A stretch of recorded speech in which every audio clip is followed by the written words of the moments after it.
ایک لڑکا ایک گدھے کو کان سے پکڑ کر کھینچتا ہوا پولیس اسٹیشن کے سامنے سے گزر رہا تھا۔ پولیس والے کو شرارت سوجی ایک سپاہی نے لڑکے کو مخاطب کرتے ہوئے کہا، ارے اپنے بھائی کو کان سے پکڑ کر کیوں کھینچ لے جا رہے ہو؟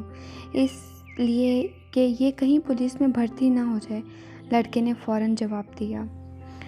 جونیئرز کے ساتھ ہی برطانیہ کا واقعہ ہے کہ جو دوسری جنگ عظیم سے ذرا سا آگے پیچھے وقوف پذیر ہوا۔ ایک شخص سر پر ہیٹ رکھ کر، ہارس رائڈنگ کا لباس پہن کر، گھوڑے پر بیٹھ کر پہاڑی علاقے کی سیر کی ایک سڑک پر جا رہا تھا۔ سڑک پر ایک درخت گرا ہوا تھا، اس درخت نے راستہ روک رکھا تھا۔ گھوڑے پر سوار 3 شخص گرے ہوئے درخت کے قریب پہنچے تو اس نے دیکھا فوج کے 3-4 نوجوان درخت کو ہٹانے کے لیے کوشش کر رہے ہیں۔ یہ درخت کو زور سے سڑک کے کنارے کی طرف دھکیل رہے ہیں، لیکن درخت بھاری ہے، اسے دھکیلنے والے کم ہیں۔ اس نے دیکھا جوانوں کا جو سینئر ذرا سا فاصلے پر کھڑا اور یہ وہاں چھڑی لہرا لہرا کر انہیں مزید زور لگانے کی ہدایت دے رہا ہے۔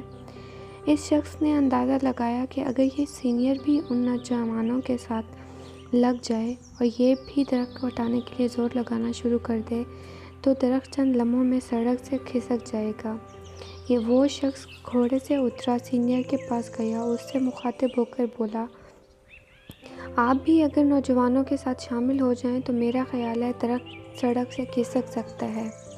سینئر نے غصے سے اس کی طرف دیکھا اور بولا، میں ان کے ساتھ کیسے شامل ہو سکتا ہوں؟ میں سینئر ہوں، ان کا چیف ہوں۔ میں جونیئر بن کر اپنے ماتحتوں کے ساتھ کام کیسے کر سکتا ہوں؟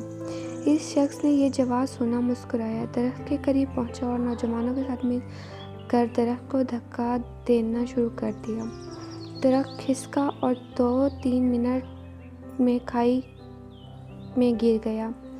سڑک کلیئر ہو گئی۔ اس شخص نے ہاتھ جھاڑا، گھوڑے پر بیٹھا، سینئر کے قریب آیا، اپنی جیب سے ایک وزٹنگ کارڈ نکالا، سینئر آفیسر کو دیا اور کہا، میرا نام وینسٹن چرچل ہے، میں اس ملک کا وزیر اعظم ہوں۔